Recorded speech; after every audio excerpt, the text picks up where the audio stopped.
अजित पवार गुट के 2 उम्मीदवारों को जीत मिली है। 39 वोट होने के बावजूद अजित पवार को 2 सीटें मिली हैं। और इस पूरी खबर पर एमएलसी चुनाव के जो नतीजे आ रहे हैं उस पर हमारे साथ जुड़ रहे हैं हमारे सहयोगी अश्विनी पांडे। बताइए अश्विनी, क्या अपडेट मिल रही है, कितनी सीटों पर नतीजे आ चुके हैं? जी देखिए, अभी तक 9 सीटों पर नतीजे जो है सामने आ गए हैं। 2 सीटों पर लड़ाई चालू है। एक सीट पर बीजेपी की तरफ से खड़े जो उम्मीदवार थे खोत, और दूसरी जो शरद पवार की तरफ से खड़े जयंत पाटिल, इन दोनों के बीच लड़ाई चल रही है। दूसरी पसंद का जो पर्चा है वो अब खोला जा रहा है, जिसके आधार पर ये जीत जो है एक तरह से तय होगी।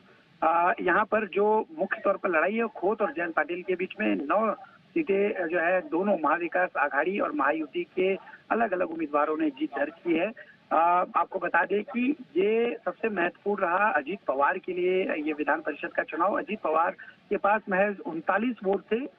जीत के लिए उन्हें 46 वोट चाहिए थे, और दोनों ही जो उनके उम्मीदवार थे वो जीत चुके हैं। यानी कि कहीं ना कहीं शरद पवार गुट या फिर कांग्रेस खेमे से कुछ वोट अजीत पवार खेमे को पड़ा है, और जिसका फायदा अजीत पवार को मिला है। वहीं बीजेपी के 5 उम्मीदवारों में से 4 उम्मीदवारों ने जीत दर्ज कर ली है। एक उम्मीदवार की जो है अभी जो सदाभाऊ खोत हैं उनकी लड़ाई अभी जारी है जयंत पाटिल से। जयंत पाटिल जो किसान जो है गठ के नेता है, शरद पवार द्वारा उन्हें समर्थन दिया गया है। शरद पवार के समर्थन से वो चुनावी मैदान में उतरे हैं। ऐसे में देखना होगा कि जो नतीजा है वो किस तरह पलटता है।